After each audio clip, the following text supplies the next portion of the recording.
Oke, salam entrepreneur. Hari ini kita akan membahas berkaitan dengan penentuan segmen pasar kerajinan kerang dan kayu yang ada di Kabupaten Situbondo, khususnya berkaitan dengan segmen pasar mana yang nantinya akan menjadi tujuan ekspor.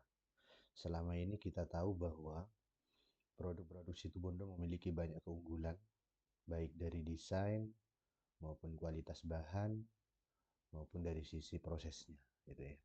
Jadi beberapa keunikan tersebut sebenarnya menjadi poin penting di dalam untuk meningkatkan jumlah ekspor kita, khususnya di dunia kerajinan, baik kerang dan kayu.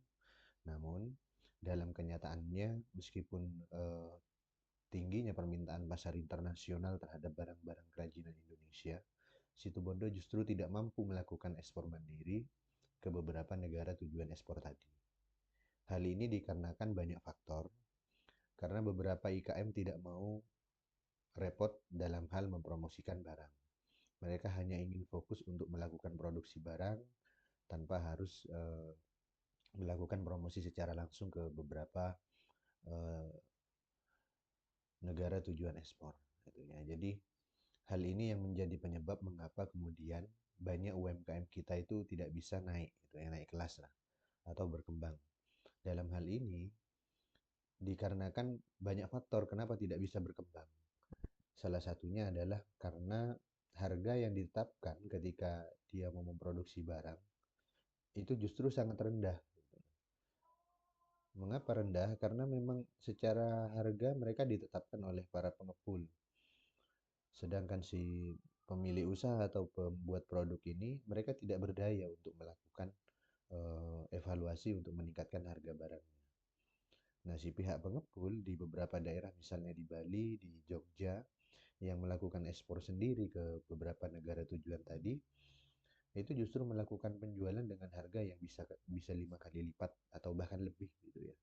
Kalau kita jual 15.000, mereka bisa jual sekitar 70.000 gitu ya, bahkan 100.000 lebih. Hal inilah yang menyebabkan mengapa UMKM di Kabupaten Situbondo ini khususnya di dunia kerang itu terus mengalami penurunan gitu ya dari sisi produksi gitu ya. Jadi mereka hanya terikat pada penjualan beberapa pengepul di beberapa daerah lainnya. Jadi secara identitas kita tidak memiliki identitas bahwa itu merupakan produk dari Kabupaten Situbondo. Nah, tujuan daripada kajian ini eh, saya ingin membahas berkaitan dengan bagaimana itu ya segmen pasar berdasarkan karakteristik wilayah negara tujuan, gitu ya. Baik dari sisi demografisnya, psikografisnya, dan geografisnya. Yang kedua, apa yang menjadi kebutuhan dan tren pasar internasional saat ini, sehingga itu nanti bisa jadi acuan bagi para pelaku UMKM untuk menentukan, nah ini produk mana nih yang harus kita buat supaya ini sesuai dengan tren internasional. Yang terakhir itu adalah bagaimana strateginya untuk mencapai itu sendiri, yaitu adalah mencapai penjualan ekspor secara mandiri. Nah, berbicara beberapa produk UMKM di Kabupaten Situbondo atau IKM ya, industri kecil menengah, sebenarnya kita tidak kalah dengan beberapa produk di daerah lainnya, maupun mau di Jepara maupun di Bali itu ya, di Banyuwangi, di Probolinggo. Mereka kan juga punya industri kerajinan. Nah, tapi kalau kita evaluasi secara mendalam dari sisi desain saja, produk kita itu sudah sangat bagus itu ya. Lebih baik menurut saya daripada beberapa daerah lainnya. Hal ini dikarenakan beberapa faktor. Memang dari sisi keterampilan kita lebih baik. Gitu. Yang kedua, kita lebih mampu untuk mengolah bahan itu menjadi beberapa produk yang lebih lebih bernilai, gitu ya. Memiliki nilai tambah atau value added yang berbeda, unik gitu ya. Ini untuk produk kerang dan ini produk kayunya. Kita paham betul di beberapa daerah di wilayah Kedit gitu ya, di wilayah Sumber Malang, Sumber Tengah dan lain-lain lah di daerah Bungatan. Itu kalau kita melihat dari sisi GKM yang memproduksi, mereka itu sangat melimpah dari sisi bahan baku. Gitu ya. Yang kedua, secara alat produksi mereka sudah terpenuhi. Jadi mereka dituntut untuk bisa melakukan menciptakan produk yang efisien gitu ya. Sekaligus berkualitas. Itu sudah terlatih banget tuh. Jadi hanya saja pemerintah kan selalu mengupayakan bagaimana caranya UMKM ini bisa mandiri. Namun di satu sisi mereka juga punya kendala, yaitu adalah mereka tidak ada keinginan gitu ya untuk mempelajari bagaimana melakukan ekspor mandiri. Meskipun terkadang pemerintah juga melakukan business matching. Business matching ini pertemuan antara IKM dengan investor di luar negeri. Mereka bahkan kaget tuh dengan beberapa produk dalam negeri kita yang secara notabene-nya itu bagus ya, tapi mereka tidak tahu. Mereka hanya mengenal di wilayah-wilayah tertentu seperti Bali, Jogja, Bandung, Surabaya. Jadi pada akhirnya mereka tidak menganggap bahwa produk ini merupakan beridentitas dari Kabupaten Situbondo. Ini yang sangat disayangkan. Yang kedua, berbicara segmentasi.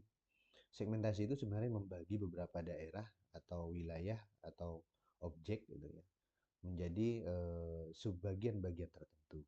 Hal ini bertujuan tentu adalah untuk mempermudah ketika kita mau melakukan ekspor produk, disitulah kita bisa lebih fokus untuk melakukan promosi di tujuan daripada segmen tadi. Kemudian, berbicara segmentasi itu selalu tidak terlepas dari yang namanya targeting dan positioning. Targeting itu misalnya di segmen itu kita sudah menetapkan pasar kita adalah pasar Eropa. Targetingnya bagaimana, Pak? Saya cari budaya kerja dari beberapa negara tujuan di Eropa. Misalnya saya pelajari dari sisi negara Inggris gitu. Apa yang menjadi poin di situ? Yunani misalnya. Di situ kan kunjungan wisata religinya juga cukup tinggi tuh. Nah, itu targeting. Jadi kita memutuskan negara tujuan ekspor sembari kita mempelajari lebih mendalam berkaitan dengan apa yang menjadi budaya di situ yang pada akhirnya budaya itu juga mendorong transaksi pembelian. Ini yang terjadi. Nah, di positioning, positioning ini merupakan strategi pemasaran yang paling baik untuk bisa menarik. Nah, disinilah kita menetapkan posisi pasar kita, menetapkan branding kita, menetapkan desain kita, gitu ya, memberikan promo diskon atau dalam bentuk konten dan lain-lain. Yang intinya positioning ini membuat mereka itu betul-betul tertarik terikat dengan produk kita atau membangun customer relationship ya, hubungan pelanggan itu di positioning. Jadi segmen itu membagi pasar, targeting itu lebih memfokuskan pasar, positioning itu membranding produk kita supaya bisa dikenal atau tertarik untuk dibeli oleh tujuan daripada ekspor kita. Kemudian kalau berbicara kerangka berpikir gitu ya, ini sudah saya buat petaan dokumen. Sebenarnya yang menjadi syarat untuk bisa ekspor beberapa UMKM kita di tingkat nasional itu ya maupun di Kabupaten Situbondo itu sebenarnya sedikit itu ya. Dari sisi legalitas yang paling kiri nih ya yang bawah itu mereka kan butuh misalnya PT perorangan gitu ya. Pemerintah kan sudah membuat acuan sejak Cipta Kerja itu dia masyarakat itu tidak harus eh, memiliki modal yang besar untuk membuat PT. Tapi mereka cukup melalui beberapa persyaratan yang bisa diurus secara online. Legalitas usaha itu termasuk NPWP itu ya, termasuk juga NIP itu ya. Nah, di situ juga ada dokumen-dokumen yang juga dibutuhkan ya. Nanti ketika melakukan ekspor PEB, invoice, packing list dan lain-lain. Dokumen tambahannya itu sales contract, letter of credit. Letter of credit ini berkaitan dengan bagaimana kemudian nanti kita melakukan pembayaran. Jadi ketika barang mau dikirim, pembayaran harus selesai dulu. Itu namanya letter of credit. Jadi perjanjian antar banknya. Jadi ini ya beberapa persyaratan yang sebenarnya bisa dipenuhi oleh beberapa IKM kita. Hanya saja mereka merasa males karena mereka terlalu fokus pada eh, menciptakan produknya gitu ya. Tapi tidak pernah mempertimbangkan bagaimana mereka memperjualkan atau menjual produknya. Nah, berbicara segmen pasar yang paling bagus, kalau kita berbicara benuanya itu ya, mana sih yang paling efektif untuk melakukan transaksi ekspor kerajinan kerang maupun kayu di situ Bondo? Kalau dilihat dari diagramnya, Amerika memiliki prospek yang paling bagus. Yang kiri ini untuk kayu, mereka memegang pasar 61%. Kerang itu 81%. Jadi produk kerajinan kayu dan kerang ini memiliki prospek masing-masing. Sedangkan untuk Eropa, untuk produk kayu itu masih dominan gitu ya, berada di angka 19%. Tapi kalau di kerajinan kerang untuk Eropa, mereka hanya sedikit, yaitu adalah 5%. Hal ini juga dikarenakan banyak faktor gitu ya. Karena di Eropa sekarang memperketat beberapa persyaratan untuk beberapa negara yang melakukan ekspor ke negara tersebut. Salah satunya adalah eh, kayu gitu ya. Mereka yang berbahan kayu itu harus memiliki izin SVLK. Gitu. SVLK itu izin berkaitan dengan dari mana kayu ini berasal. Ya, jadi mereka menghindari bahwa kayu yang diperoleh ini bukan berasal dari penebangan hutan atau illegal logging Jadi harus bersertifikasi dan beberapa IKM yang memiliki izin ini di Situbondo salah satunya adalah Akar Dewa Jati dan Pilar gitu ya. Jadi dua-dua IKM ini sebenarnya sangat bagus ya untuk memberikan contoh bahwa apa yang mereka produksi itu sudah berasal dari bahan yang terjamin gitu ya, atau secara legalitasnya sah. Jadi mereka inilah yang menjadi alasan mengapa kemudian pasar Eropa itu sebenarnya lebih sedikit, padahal beberapa tahun yang lalu wilayah Eropa itu menjadi sangat dominan gitu ya, sama halnya dengan Amerika ini. Karena mereka berupaya untuk memperketat illegal logging yang mereka juga melihat prospek di masa yang akan datang, yaitu adalah mereka tidak ingin ada pemanasan global dan lain-lain karena hutannya yang gundul gitu ya. Itu bagian dari proteksi negara di wilayah Eropa dan itu menjadi kesepakatan ya Uni Eropa. Nah, berbicara dengan transaksi ekspor, ini relate dengan yang tadi ya, bahwa transaksi ekspor kita di tahun 2023 itu mengalami penurunan. Hal ini bukan karena COVID ya, tapi memang ada pembatasan bahan baku yang menjadi prasyarat. Ini contoh nih di beberapa negara di Asia saja, di Jepang. Jepang itu melarang olahan hewan masuk ke dalam negaranya, entah bentuknya itu daging olahan gitu ya, abon atau produk yang berasal dari hewan gitu ya. Kenapa? Karena mereka sempat menemukan kasus yaitu ketika barang itu masuk ke negara Jepang gitu ya, dengan notabene-nya ini adalah bahan dari ayam gitu ya atau dari daging sapi. Ternyata setelah diteliti oleh negaranya, ternyata itu adalah daging kucing liar gitu ya. Ini kan menjadi sangat miris gitu ya, bahwa dilakukan oleh beberapa oknum yang pada akhirnya sekarang Jepang membatasi atau melarang impor dari negara lain, yaitu adalah bahan-bahan olahan dari hewani gitu ya. Ini menjadi dasar. Kemudian di Eropa seperti tadi, karena memang mereka ingin memproteksi beberapa produk ya yang masuk ke negaranya, misalnya kayunya bukan berasal dari illegal logging, kerangnya juga bukan kerang yang eh, secara spesies itu langka atau dibatasi. Nah, itu mereka betul-betul memproteksi itu. Jadi mengapa kemudian di tahun 2023 kita mengalami penurunan, sedangkan di tahun 2024 kita malah menargetkan berkali-kali lipat dari tahun 2023. Hanya saja kalau melihat track record di kuartal 1, 4 bulan pertama di tahun 2024, memang mengalami pertumbuhan yang cukup signifikan, yaitu sekitar 8%. Nah, untuk data yang sampai akhir tahun 2024 ini kan belum muncul. Nanti bisa dicek kembali di data BPS. Nah, kemudian ini untuk transaksi ekspor kerajinan kayu ya, yang tadi kerang. Yang kayu juga mengalami penurunan di tahun 2023. Nah, berkaitan dengan beberapa platform digital yang memang fokus menjual produk online di tingkat internasional. Kalau di Indonesia kerajinan kan dijualnya di Shopee ya, atau Tokopedia atau TikTok. Tapi kalau di tingkat internasional itu banyak ya. Ada Etsy, ada Voxy, ada Greenjoy, ada Spoonflowers ya, Woodwide Arts Resource, lalu Stormfee. Nah, disitulah kemudian beberapa platform ini memang memfokuskan transaksi dagang internasional, yaitu berkaitan dengan produk kerajinan. Entah itu kerajinan kerang, entah itu kerajinan kayu, entah logam, dan lain-lain. Jadi ini bisa menjadi acuan ketika nanti teman-teman mahasiswa itu ingin mempromosikan produknya di tingkat internasional. Ada juga di alibaba.com. Itu dua versi ya, ada yang versi gratis, ada yang versi berbayar. Nah, itu bisa dicoba. Meskipun ini hanya untuk promosi, tapi setidaknya kita sudah mempromosikan atau memperkenalkan produk kepada beberapa investor atau pembeli di luar negeri. Nah, perkara nanti itu tidak bisa dilakukan transaksi atau misalnya kita menjual produknya ke beberapa negara secara langsung, setidaknya mereka sudah paham dan mereka bisa mencari tahu beberapa platform nasional kita. Mungkin kita juga upload juga di Shopee dan di Tokopedia. Jadi pada akhirnya nanti mereka bisa mempertimbangkan tuh ini betul-betul ada atau tidak tuh ya, produk ini di Indonesia. Mereka akan telusur tuh informasinya ke beberapa e-commerce di Indonesia yang pada akhirnya nanti kita akan ketemu pada pelanggan kita. Jadi adik-adik ini mahasiswa jangan sampai ini ya menganggap bahwa seluruh produk yang bisa diekspor itu secara instan. Ya. Mereka juga butuh proses, mereka juga butuh dibangun kepercayaannya sehingga nanti ketika mereka percaya bahwa oh ini betul-betul sebagai produsen kerajinan yang mereka lihat dari platform internasional, maka mereka akan melakukan transaksi, mereka akan datang ke Indonesia. Sama seperti halnya dengan di IKM-IKM di Bali, mereka mempromosikan seperti itu.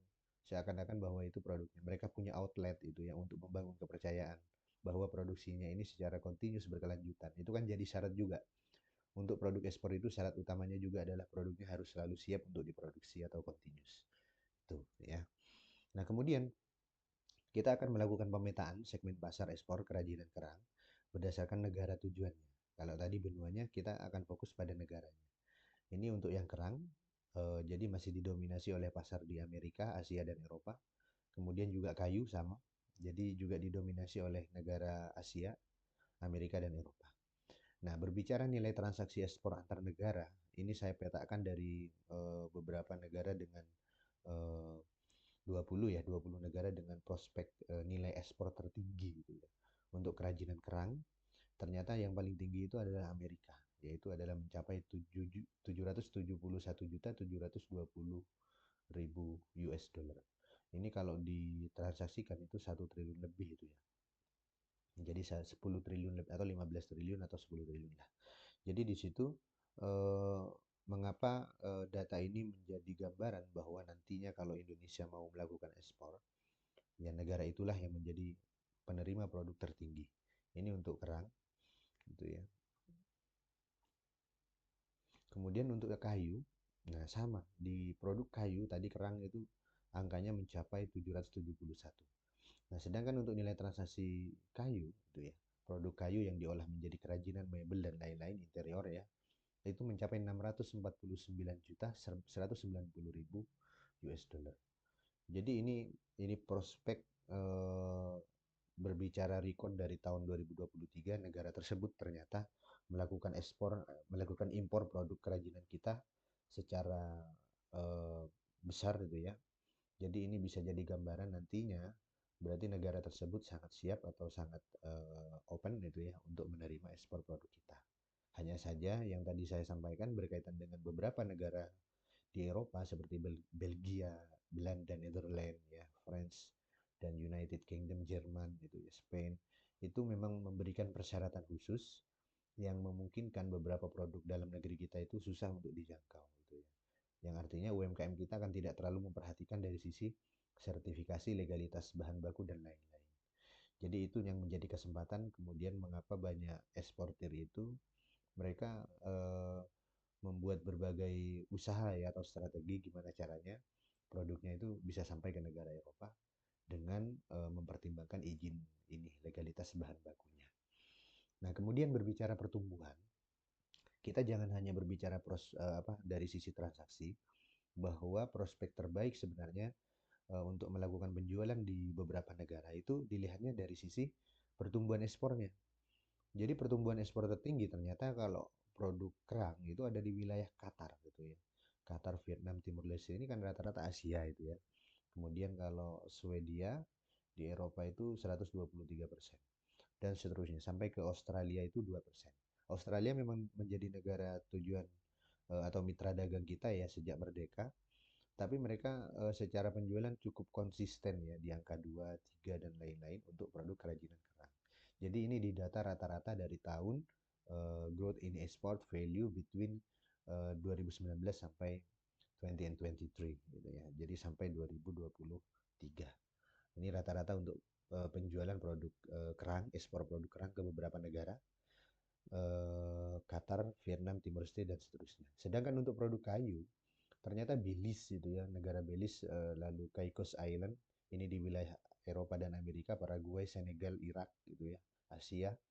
Ternyata yang cukup tinggi itu di negara Belize gitu ya, dan Caicos Island. Itu kalau kita cek di negara tersebut, ternyata memang secara budaya, kunjungan wisata itu cukup tinggi. Makanya di beberapa riset itu menyebut bahwa penjualan kerajinan itu selalu relate berkaitan dengan kunjungan wisata di sebuah negara. Karena mereka dianggap menjadi sebuah produk merchandise ya atau kenang-kenangan yang nantinya akan dibawa kembali ke negaranya. Gitu ya. Jadi kunjungan wisatawan mancanegara itu juga mempengaruhi terhadap penjualan produk-produk kerajinan ini sebagai bahan cindera mata. Oleh sebab itu, mengapa negara-negara ini menjadi sangat prospek karena memang dari sisi pertumbuhannya cukup bagus. Nah, berbicara tarif, tarif itu merupakan pajak yang diterapkan sebuah negara ketika negara lain mau mengekspor pada negara tersebut. Contoh misalnya Indonesia menerapkan tarif sebesar 20%, maka luar negeri, beberapa negara di luar negeri kalau mau mengekspor barangnya ke Indonesia akan dikenakan tarif sebesar 20% dari total barang. Nah, di sini yang paling tinggi itu yaitu wilayah Cina itu ya. Cina mencapai 20,7. Ini khusus untuk produk kerajinan kerang. Kemudian Dominican Republic gitu ya. Itu sampai 20%. Sedangkan negara-negara yang free gitu ya, free trade ya. Jadi bebas untuk dari sisi tarif gitu ya. Vietnam, Cina, Malaysia, Hong Kong ya, Thailand, Amerika, Singapura dan Australia. Nah, kalau yang 20,7% ini kan Taiwan ya. Jadi di Taiwan, Taipei itu berbeda dengan Cina ya. Maksudnya ini di negara Taiwan. Mungkin memang mereka membatasi dari sisi beberapa komoditas itu ya. Komoditas mungkin dianggapnya beberapa kerang yang dari Indonesia itu juga merupakan barang-barang yang agak langka itu ya.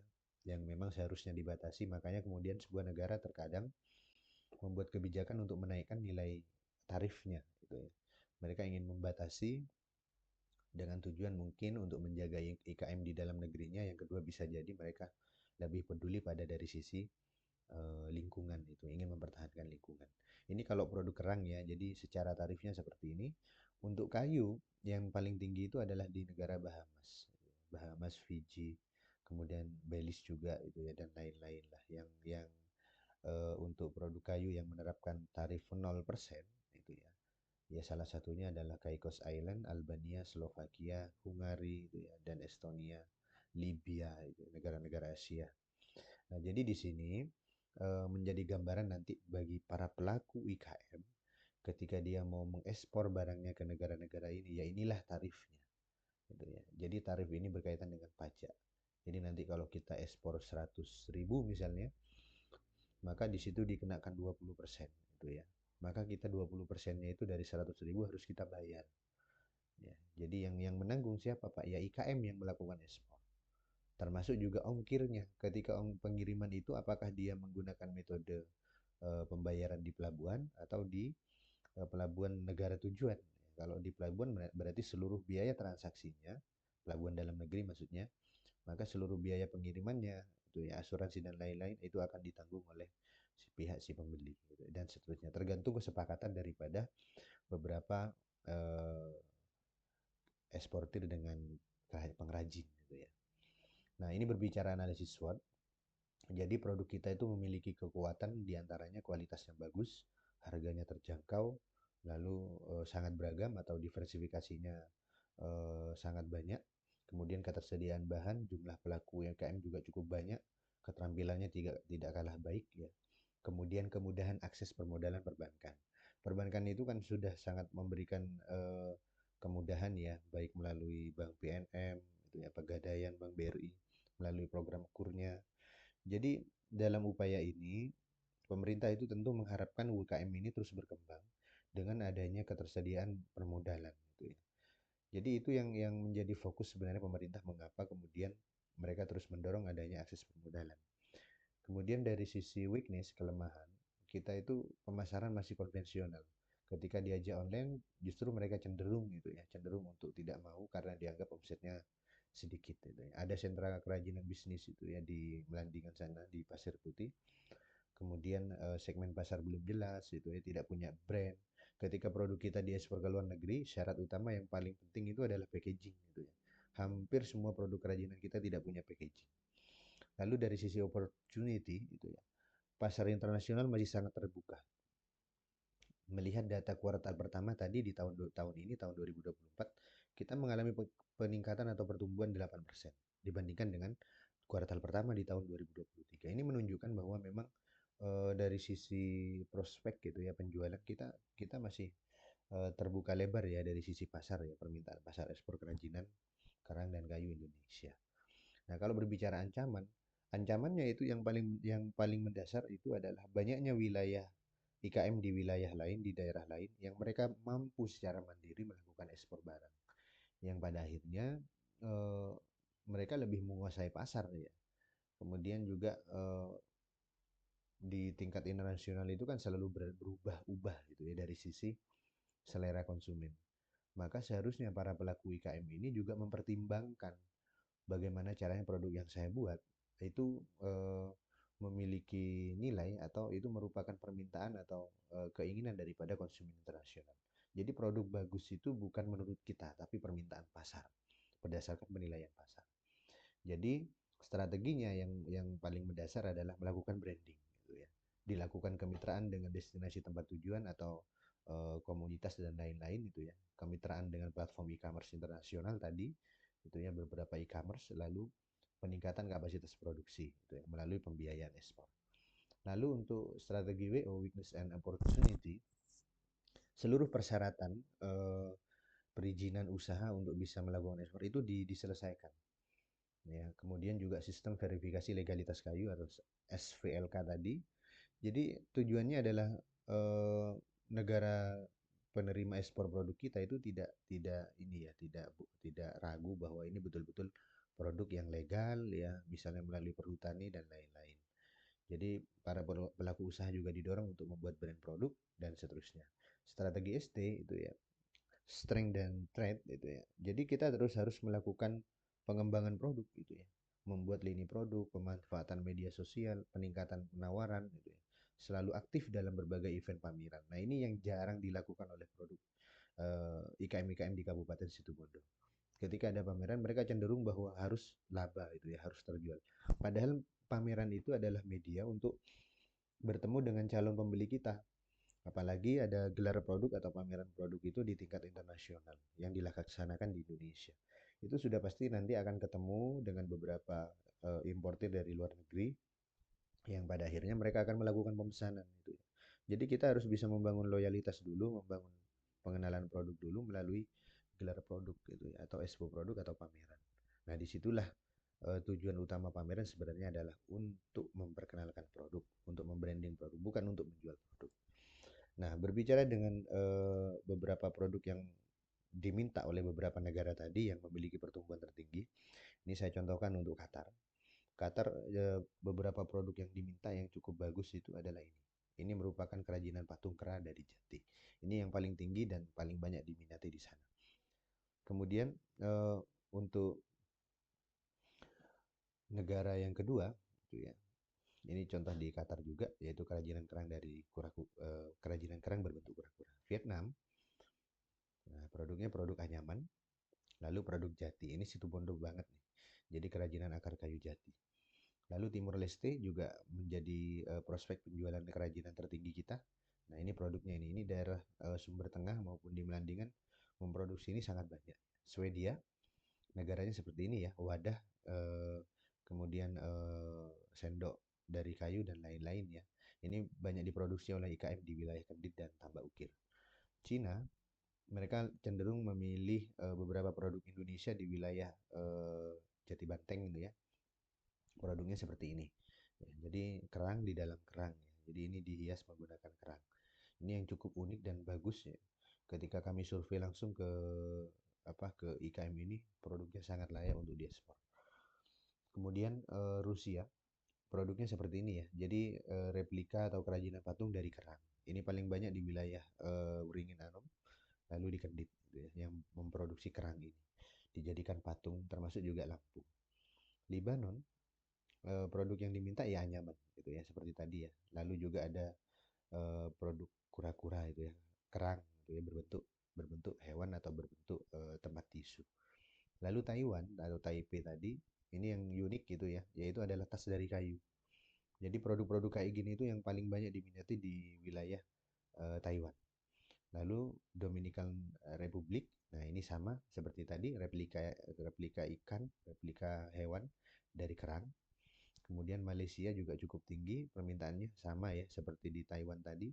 Ada tas, ada sandal dari kayu, termasuk juga wadah. Lalu Greece, Yunani. Yunani memang dari sisi ini ya cenderung dengan warna putih, maka permintaan produk kerang pipih itu ya, kerang-kerang tipis untuk dijadikan stool seperti ini, kursi maupun dijadikan figura dan interior lainnya itu menjadi permintaan yang sangat tinggi di sana. Belgia negaranya akar ya, negara permintaan kayu akar seperti ini. Ini sangat rumit pengerjaannya, hanya saja UMKM di kita sangat mampu, gitu ya. Kemudian juga Republic of Korea. Korea itu banyak permintaan dari sisi lampu meja dan kerang seperti ini ya. Lampu meja dari kerang ini disusun dari kerang-kerang tertentu, disusun kemudian menjadi sebuah lampu hias. Cina yang paling banyak diminta ya seperti tadi ya, banyak di kerang-kerang dan kerang ini ya, Crepea itu yang tadi ya, kerang dalam kerang. Lalu Thailand produknya seperti ini ya. Jadi kerajinan kayu yang berbentuk patung dan miniatur. Lalu Amerika yang cukup tinggi itu wadandang ini. Makanya kenapa produk kerajinan kita itu banyak mengekspor ke sana, memang karena permintaannya adalah untuk beberapa bahan utama yang digunakan ini adalah yang berbahan dasar kerang. Memang tidak digunakan untuk media sendiri untuk makan gitu ya, ketika ada di restoran dan lain-lain, tapi mereka untuk pajangan. Ini Amerika, lalu Afrika Selatan, produknya itu sesuai dengan budayanya ya, karena mereka budayanya itu kan karimba, gitu ya, musik karimba. Jadi beberapa produk kayu Indonesia itu dibentuk seperti ini, diwarnai dan dikirim ke negara tersebut. Singapura produknya produk anyaman dan gelas dari bambu. Ini banyak di wilayah ini ya apa Kampung Belekok gitu ya. Jadi untuk memproduksi ini atau di wilayah Kelatakan sangat banyak produksi kayak gini di sana. Kemudian Itali produknya adalah ini kerang gitu ya. Produk kerang yang diolah menjadi tempat tisu, lalu cangkir gitu ya, sendok, replika hewan dan lain-lain. Lalu Uni Emirat Arab yaitu lampu dari kerang sama dengan kerang yang dikirim ke Amerika tadi, hanya saja bentuknya adalah bulat gitu. Kemudian Jepang sama gitu ya, produknya lampu. Lalu Australia itu adalah juga lampu dan beberapa kerajinan unik yang menjadi interior. Nah, itulah teman-teman mengapa kemudian produk-produk dalam negeri kita ini sebenarnya memiliki prospek yang sangat bagus gitu ya untuk kemudian dijual secara langsung ke sana, diekspor secara langsung ke sana. Hanya saja dorongan pemerintah untuk meningkatkan ekspor itu ya, meningkatkan kemandirian ekspor. Perjuangannya masih cukup panjang dan tantangannya juga masih banyak karena satu sisi literasi masyarakat kita ini kan cenderung menyerah, mudah menyerah gitu ya. Mereka memiliki kemampuan untuk memproduksi barang, hanya saja dari sisi keinginan untuk melakukan ekspor mandiri itu sangat-sangat rendah. Sehingga hal ini yang kemudian mengapa kita susah tuh untuk meningkatkan penjualan beberapa IKM kita karena mereka tidak berdaya dengan harga. Ya, harga yang ditetapkan oleh para pengepul sangat rendah, tapi mereka minta kualitas yang tinggi. Nah, ini menjadi fokus mengapa pemerintah itu mengupayakan adanya sentra IKM, adanya komunitas gitu, yang kemudian mereka akan tergabung ke dalam komunitas itu untuk bersama-sama melakukan ekspor secara mandiri. Itu saja teman-teman berkaitan dengan materi yang bisa menjadi wawasan ya bagaimana produk-produk kerajinan kita bisa ekspor ke luar negeri. Terima kasih. Salam entrepreneur.